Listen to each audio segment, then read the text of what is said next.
Desvendados. Em 2019, uma empresa do Reino Unido recebeu uma ligação e essa ligação simulava a voz do presidente da empresa solicitando uma transferência de 220 mil euros. O diretor financeiro, identificando a voz, não pensou em duas vezes e fez a transferência. 5 segundos depois, se percebeu, era um golpe, era um deepfake, nome tão conhecido por todos nós nos últimos dias, mas pouco percebido em como principalmente a gente consegue fazer com que todos nós nos precavemos de deepfakes, das informações falsas e dos golpes que são cada vez mais avançados e tecnológicos. E você, Mari, já caiu em alguma deepfake? Eu acho que ainda não. Mas em golpes já, sem dúvida nenhuma. E de 2019 para cá, as tecnologias evoluíram muito. Para nossa experiência, para nossa segurança, mas também colocando em risco os dados que circulam, gerando deepfakes, outras tecnologias, fake news e inúmeros casos de golpes e cada dia mais modernos e mais difíceis de a gente identificar que de fato aquilo ali é um golpe. Então a gente vai falar um pouquinho mais sobre esse tema e para discorrer sobre ele, 2 especialistas, um em cibersegurança e um perito criminal. Seja bem-vinda, Ana Vitória, ela que é especialista em cibersegurança da Kigo. Obrigada, prazer estar aqui. Obrigada por ter aceito o nosso convite. E Roberto Gonzalez, precisamos falar com essa ênfase, né? Seja bem-vindo, você que é perito criminal da Polícia Científica do Estado de São Paulo. Obrigado pelo convite. Obrigada também por ter aceito. Pessoal, obrigado pelo tempo, pela disponibilidade de vocês. Eu tenho certeza que essa sala de hoje vai sair conteúdo super rico e muito profundo para aqueles que estão nos ouvindo e nos vendo hoje em todos os nossos canais de transmissão. Ana, eu queria começar contigo. Deepfake. É algo que a gente vem ouvindo cada vez mais nos noticiários, dependendo da época do ano que a gente vive, isso intensifica, isso diminui, dependendo das polêmicas que estão por trás da sociedade, seja elas econômicas e políticas, a gente também vê um acréscimo ou um decréscimo na execução e na visualização de deepfakes de uma maneira geral. Mas eu tenho certeza que tem ouvintes nossos que não fazem ideia do que é isso. Então você pode trazer para a gente um pouquinho sobre o que é o deepfake e como essa tecnologia vem evoluindo? Deepfakes são vídeos, imagens, áudios criados por inteligência artificial que têm o objetivo de imitar de uma forma hiperrealista pessoas. Legal. Então o que eu posso entender é que cada vez mais estão utilizando dessa tecnologia ou dos deepfakes para causarem mais crimes, furtos ou independente do objetivo que ele foi criado. E aí eu imagino, doutor, que isso está mudando também a realidade de vocês como perito, que antes se deparavam com problemas de falsa identidade, documento falso, e hoje você se depara com uma realidade muito mais exponencial digitalmente. Isso não era absolutamente comum até há poucos anos atrás, né? De repente começa a entrar um caso de falsificação de imagem, falsificação de voz, que cria até estranheza, criou, né, na verdade, até estranheza, na própria instituição. Porque como assim, né? Mas essa voz é sua e você está alegando que não é? Pois é isso mesmo. Ela foi gerada por inteligência artificial. E o resultado realmente é muito bom. E a pior notícia do dia é que cada ano que passa fica melhor. Coisas que a gente, a olho nu, há alguns anos, há pouquíssimos anos, conseguia entender como uma falsificação, às vezes um pouco mais grosseira, um pouco mais refinada, hoje, a olho nu, às vezes não dá. Não dá para saber se é um fake ou não. A gente precisa até de alguns equipamentos, de alguns aplicativos para nos ajudar nesse sentido. Já preciso te fazer uma pergunta. Não posso perder esse gancho. A olho nu, eu como uma provável vítima, sem nenhum equipamento, quais são os indícios que eu preciso olhar para garantir que aquilo não é uma deepfake? Como no exemplo que o Guilherme trouxe, que eu recebi um áudio me pedindo uma transferência, ou, né, mais evoluído, de 2019 para cá, com vídeo junto, né, com áudio, vídeo ou uma imagem. Para onde eu olho para encontrar indícios de que isso não é real? Bom, essa é a grande pergunta. Essa é a grande pergunta e que todos em casa têm que entender um pouquinho mais para se precaver com relação a golpes.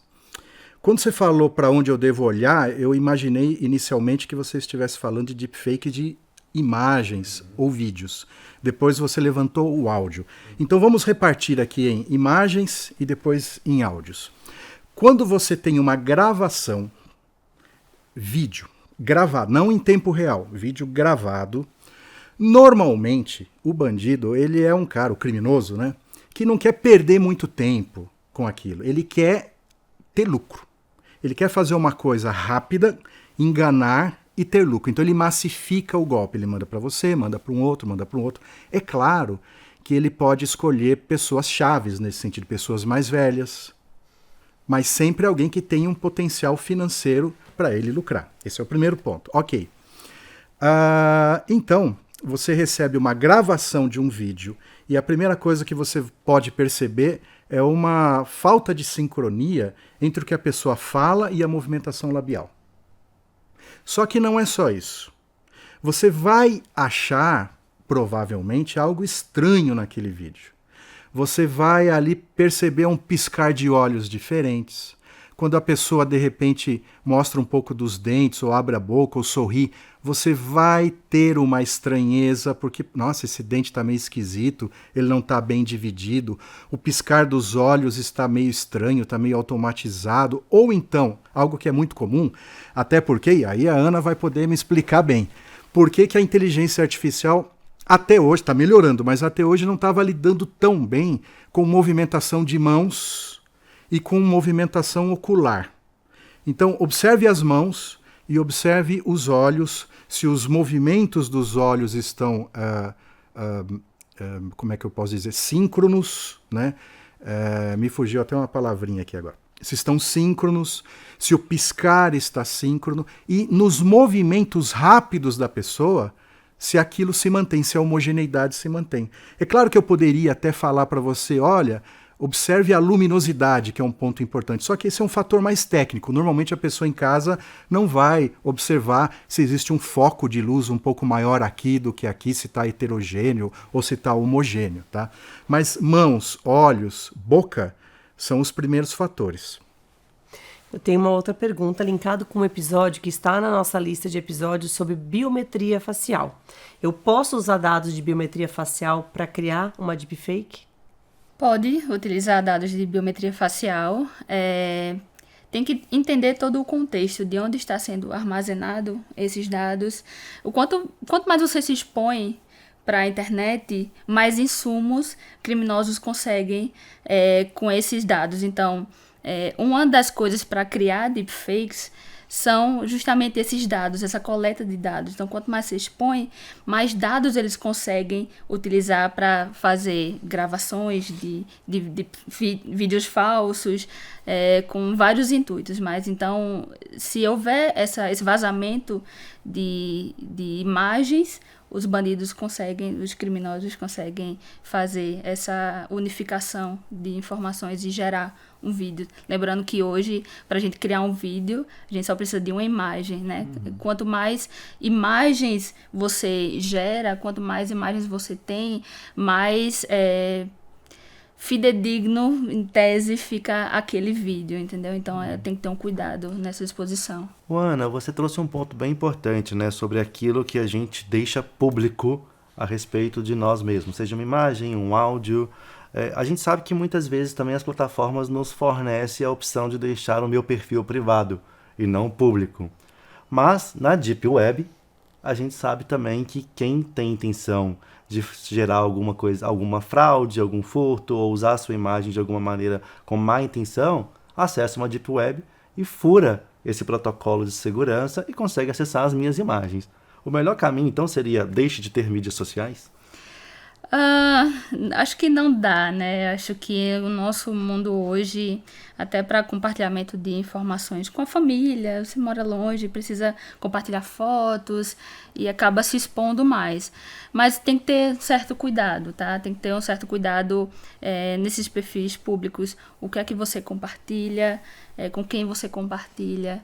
Então tem que ter esse cuidado redobrado para não se expor demais. porque com essa exposição, criminosos acabam conseguindo entender o seu timbre de voz para criar gravações que acabam confundindo pessoas que você conheça por sua entonação. Então, todo esse material que você divulga, seja pessoal ou não, vai contribuir para essa unificação de dados. Ana, você tocou num ponto que a gente começou a conversa, né? E eu fiquei com curiosidade, vou devolver a pergunta aqui para o Roberto. E quando é áudio, quais são as observações que eu preciso fazer para garantir que aquele áudio, que eu acho que até é o mais comum, né? Áudio do que vídeo ainda hoje em dia, que é o receber o áudio, mãe, me passa um pix, né? E como é que eu identifico que aquele áudio não é verdadeiro? Olha, é bem mais comum porque é bem mais fácil fazer. Como eu falei, o criminoso, ele quer praticidade.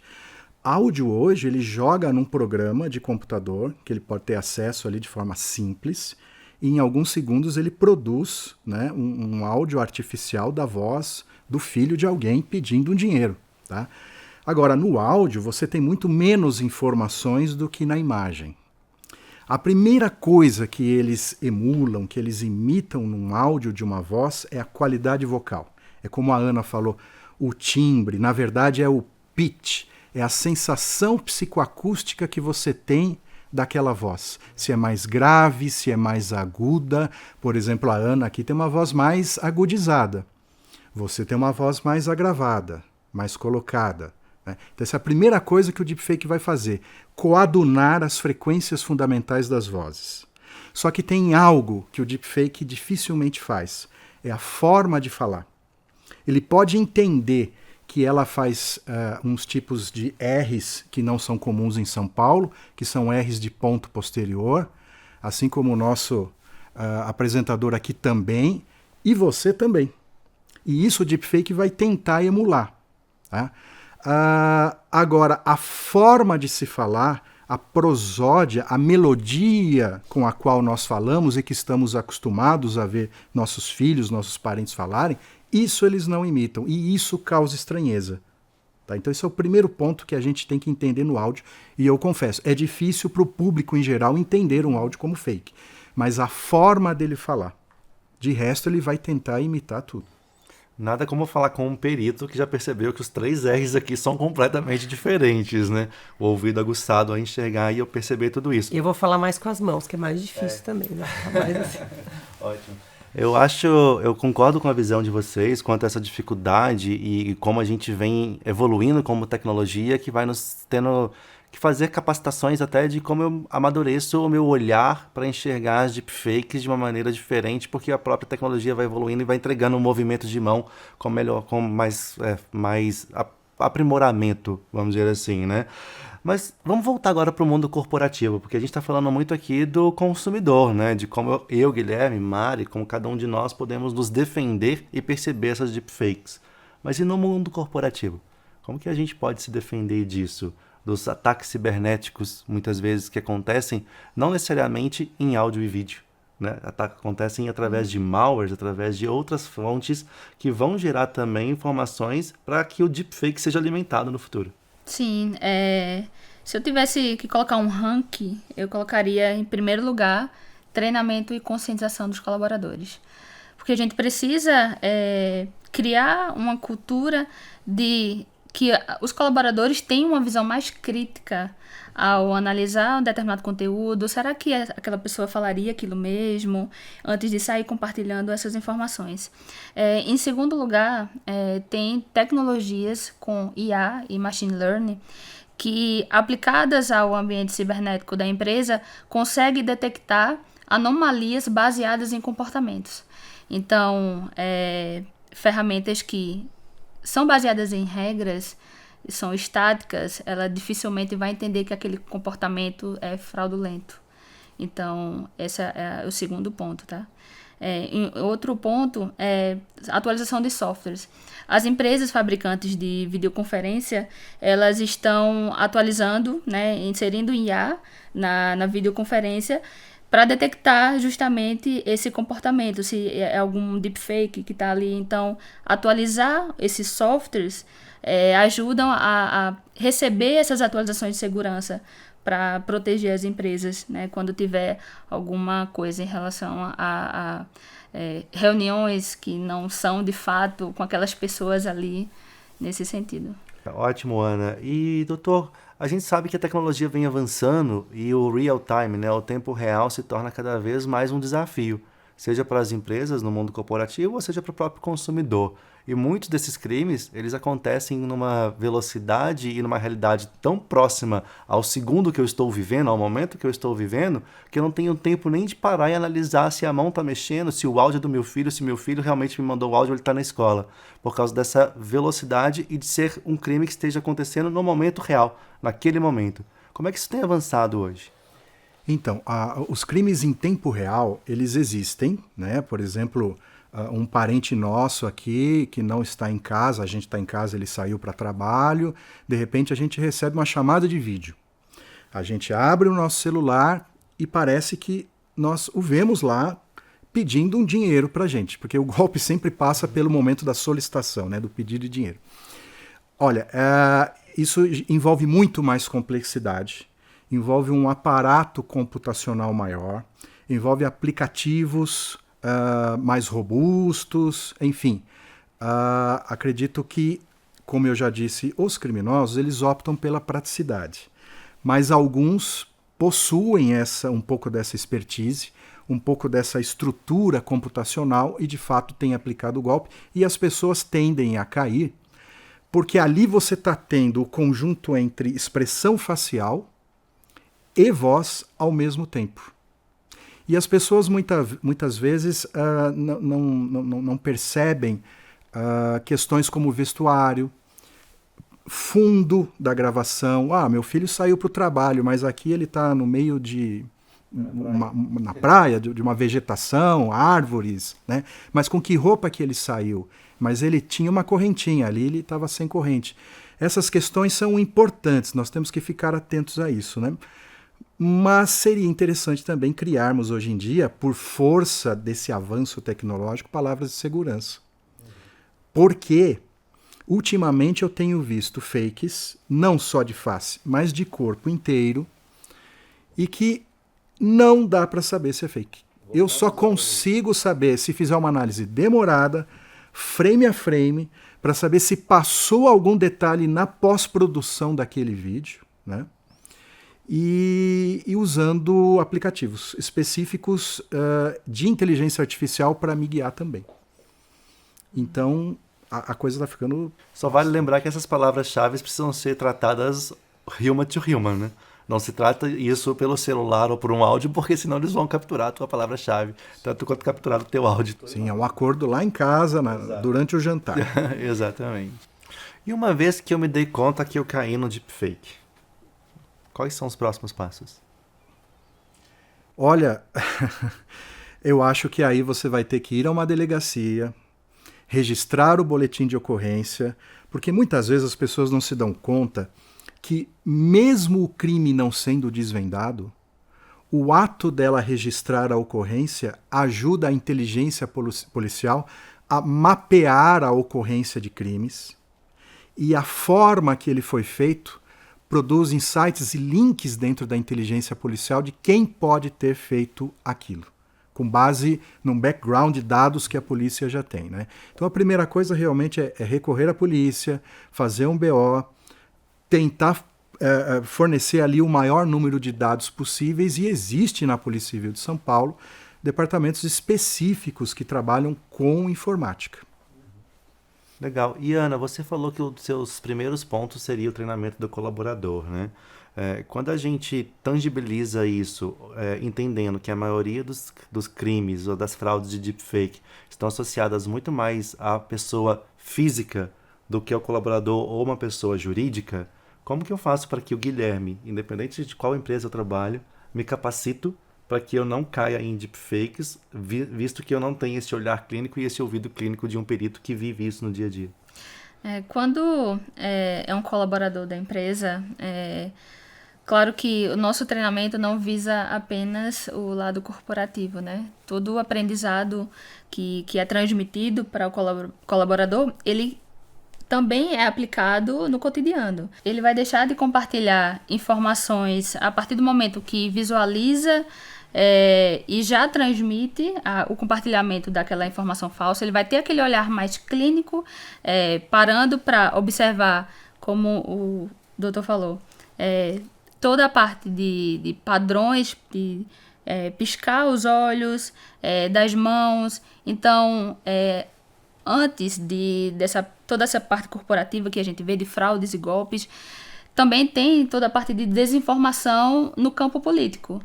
Então, a gente viu muitas, nas eleições passadas, tanto no Brasil quanto nos Estados Unidos, o compartilhamento de informações falsas, principalmente voltado a vídeos, né, onde candidatos falavam uma coisa que, na verdade, eles não tinham dito. Um exemplo muito famoso foi aquele vídeo do Obama, 2018-19, onde ele compartilhou, onde foi compartilhado um vídeo dele falando coisas do outro candidato, onde, na verdade, não foi ele mesmo. Foi um cineasta com o objetivo de mostrar para todo mundo o perigo das deepfakes.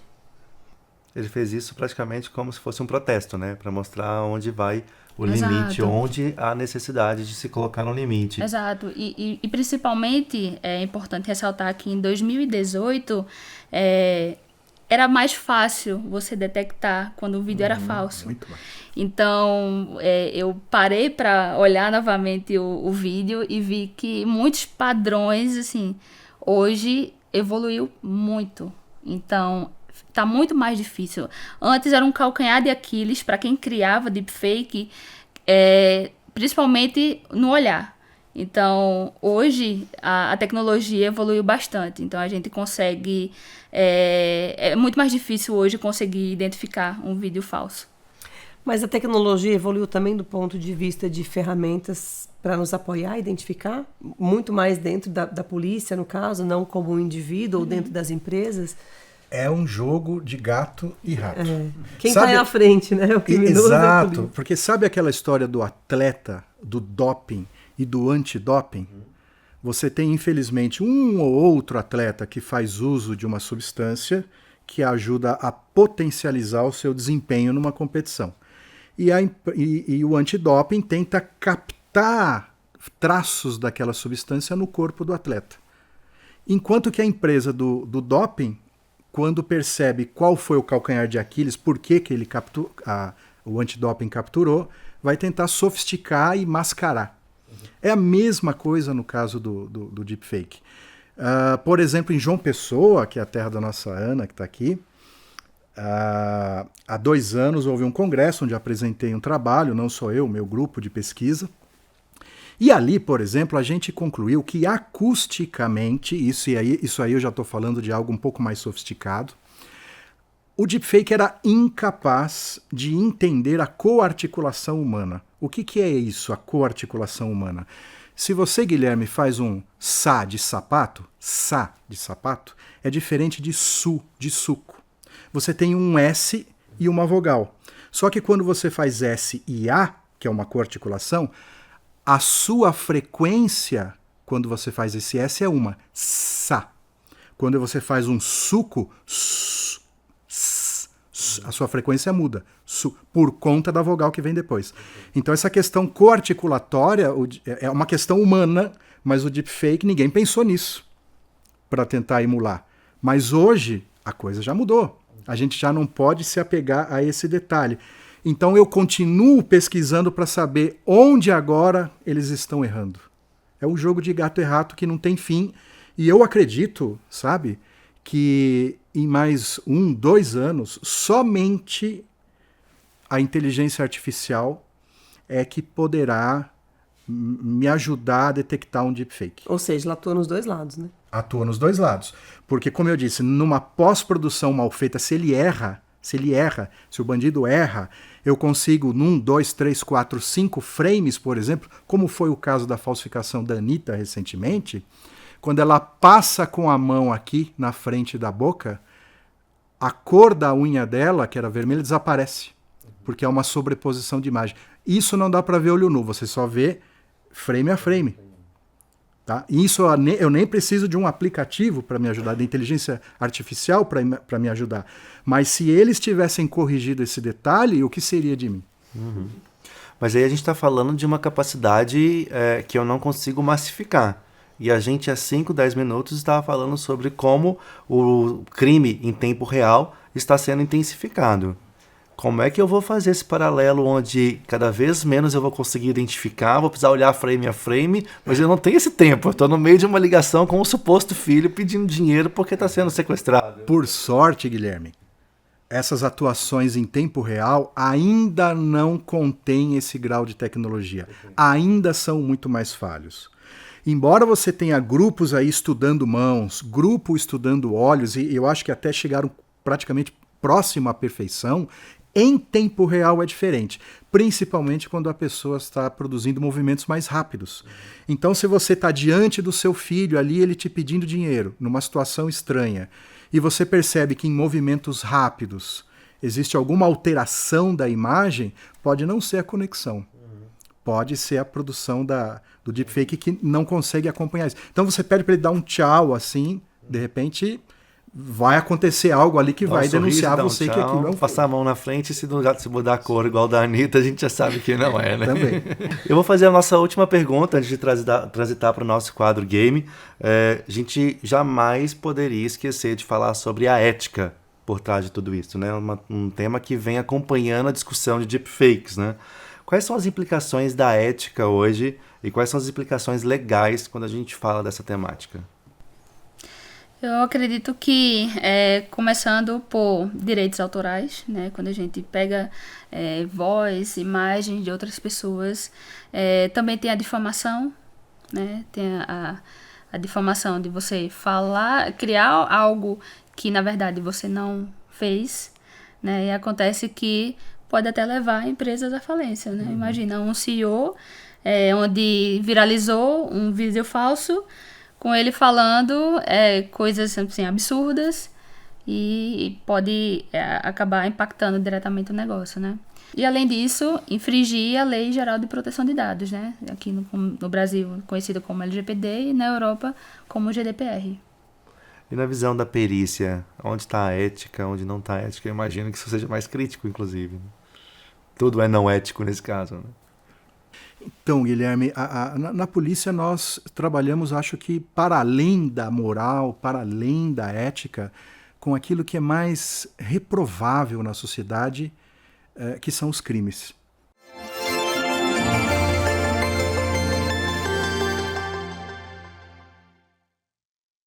Bom, vamos então para o nosso quadro game. O quadro game é um quadro em que eu trago uma situação criada, fictícia, relacionada ao tema, e a gente devolve para vocês a pergunta para encontrar uma solução, ou pelo menos qual é o caminho que vocês sugerem que pode ser tomado para encontrar uma resposta para o caso. Então imagine que vocês fazem parte de uma empresa e essa empresa recebe um vídeo um pouco relacionado com a introdução que o Guilherme fez, né? Que aparentemente é o vídeo do CEO da empresa, uma empresa grande, internacional, e solicitando mudanças urgentes em procedimentos internos, a liberação de fundos para um novo projeto, e faz algumas demandas, algumas orientações que inclusive tem conteúdos ali muito pertinentes ao teu dia a dia, ao modelo de negócio, ao negócio em si, né? E o vídeo é convincente ao ponto de você olhar e falar assim, para eu fazer isso, né? Deixa eu sair fazendo. Com a voz, aparência, gestos, né? Do executivo. No entanto, você não estava ciente de nenhuma iniciativa nessa direção, apesar de ter uma linguagem muito similar e te convencer de que aquele vídeo é real. Quais os passos que você tomaria dentro da empresa para garantir que esse vídeo é real ou para comprovar o contrário e mostrar que ele é uma deepfake? Por onde que eu começo esse processo de investigação dentro de uma empresa? Eu começaria entendendo o contexto, né? Se faz sentido, se de fato aquilo foi solicitado. Entender também com a pessoa responsável por aquilo, abrir um canal de comunicação, né? Uma conversa presencial, ou se não, ligar para o telefone direto da pessoa, um e-mail seguro, corporativo. Eu buscaria entender primeiro o contexto daquilo, se faz sentido. Eu começaria por isso. Olha, Mari, a primeira coisa que eu faria era contatar a pessoa da qual eu recebi aquilo. Olha, você tá aqui mesmo, você falou isso. Eu acho que isso, inclusive, todos nós devemos fazer em qualquer situação que gere alguma desconfiança, alguma estranheza e tal. Mas, para além disso, por que não, em casos mais complicados de se certificar pessoalmente, por que não ter na empresa, né, um grupo, um setor pequeno para autenticar esse tipo de informação? Um setor composto por especialistas na área que vão dizer, olha, esse vídeo ok, olha, essa comunicação ok, olha, esse áudio ok. É uma ideia. Achei ótima ideia, inclusive, e talvez as empresas precisam olhar para áreas como DPO com uma abrangência um pouco maior e não só para LGPD. Seria um caso, né? Em cima disso. Pessoal, acho que hoje a gente conseguiu aprofundar super bem na temática de deepfake, cybersecurity, que é um tema super relevante. Ficou claro que a tecnologia ela pode potencializar inúmeras inovações, mas também pode ser utilizada de maneiras bem maliciosas. Gostaria muito de agradecer o tempo de vocês, a disponibilidade e o conhecimento que vocês trouxeram aqui para os nossos ouvintes. Obrigado, Ana. Eu agradeço. Obrigado, doutor Roberto. Obrigado, Guilherme. Foi uma honra estar aqui. Obrigado, Mari. Obrigada, Roberto, por ter aceito o convite, dedicado seu tempo, compartilhado seu conhecimento. Imagina. E por nos ajudar, né? Quando a gente chega lá e bate na porta, Sempre contribuir à para a disposição. sociedade e manter a segurança aí dos nossos dados. Obrigada. Agradeço. Obrigada por ter aceito o convite, por compartilhar seu conhecimento também. É isso aí, pessoal. Se você gostou do conteúdo de hoje, se você gostou e gostaria de continuar falando sobre deepfake, comente aqui nesse vídeo, fale um pouquinho sobre o seu pensamento a respeito da temática, sobre a sua crítica ou sobre aquilo que você já viveu ou acredita que vai vivenciar no futuro e no avanço dessas tecnologias. Se você está conosco até aqui, curta, compartilhe e nós agradecemos pela sua presença. Esse é o Desvendados, podcast do Grupo Tocar.